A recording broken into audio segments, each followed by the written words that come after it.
రాజకీయాల్లో ఒక్క తప్పటడుగు వేసినా చాలు గేమ్ ఓవర్. ఎన్నికల్లో విజయ్ టీవీకే పార్టీకి 108 సీట్లు వచ్చాయి. అయితే ప్రభుత్వ ఏర్పాటుకి గవర్నర్ విజయ్కి 2 ఆప్షన్స్ ఇచ్చారు. 1.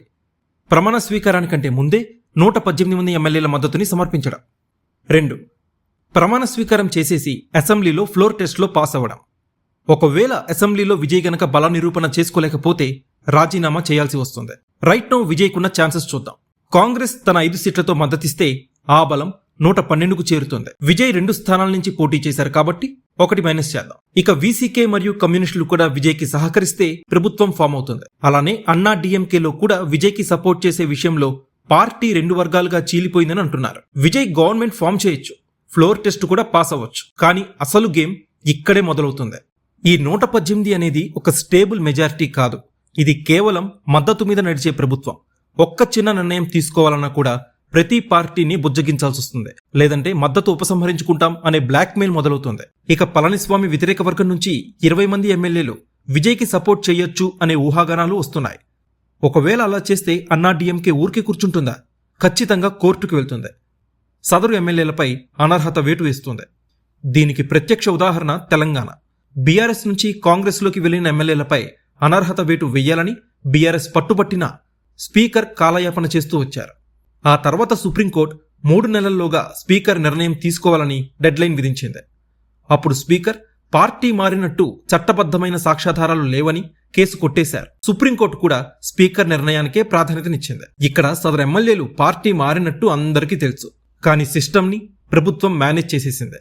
ఒకవేళ విజయ్ ప్రభుత్వం కూడా ఇలానే చేస్తే తన క్లీన్ పొలిటికల్ ఇమేజ్ కి మాయని మచ్చవుతుంది. మీరందరూ గమనించినట్టయితే ఎన్నికల ప్రచారంలో ప్రత్యర్థులపై విజయ్ కించపరిచే వ్యాఖ్యలు చేయలేదు. ప్రత్యర్థులు తన ప్రైవేట్ లైఫ్ ని టార్గెట్ చేస్తూ విజయ్ ని విమర్శించారు. అయినా కూడా విజయ్ ఎక్కడా నిగ్రహం కోల్పోలేదు.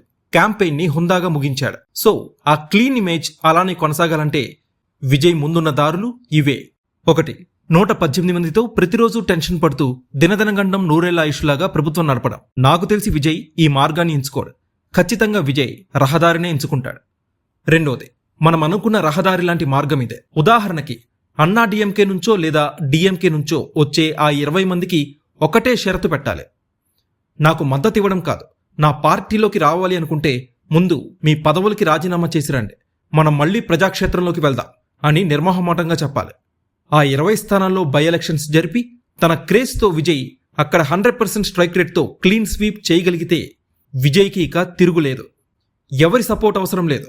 బ్లాక్మెయిల్ పాలిటిక్స్కి ఎండ్ కార్డ్ పడుతుంది. ఒక స్టేబుల్ గవర్నమెంట్ ఏర్పడుతుంది. కొంతమందికి డౌట్ ఉండొచ్చు గెలుస్తాడా లేదా అని. ఖచ్చితంగా విజయ్కి సానుకూల ఫలితమే వచ్చే అవకాశం 100% ఉంది.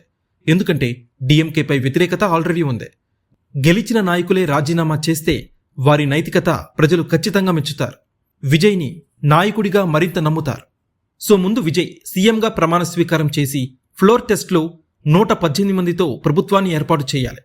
ఆ వెంటనే తన పార్టీలో ఎవరైతే జాయిన్ అవ్వాలనుకుంటున్నారో, ఫర్ సపోజ్ ఒక 25 మంది అనుకుందాం, వాళ్ళందరితో రాజీనామాలు చేయించాలి. అప్పుడు అసెంబ్లీలో సభ్యుల సంఖ్య తగ్గి మ్యాజిక్ ఫిగర్ 104 నుంచి 108 మధ్య ఉంటుంది. తద్వారా విజయ్ తన సొంత బలంతో ప్రభుత్వాన్ని నడుపుతూనే బై ఎలక్షన్స్ లో గెలిచి తన బలాన్ని మరింత పెంచుకోవచ్చు. బై ఎలక్షన్ జరిగే ప్రతి చోట ప్రచారానికి వెళ్లాలి విజయ్. అసెంబ్లీ ఎన్నికల్లో విజయ్ చేసిన అతిపెద్ద తప్పు ఇదే. ఇప్పుడు విజయ్ పడుతున్న ఈ బాధలకు కూడా ఒక రకంగా తలపతి విజయే కారణం. విజయ్ అన్ని చోట్ల ప్రచారానికి వెళ్లలేదు.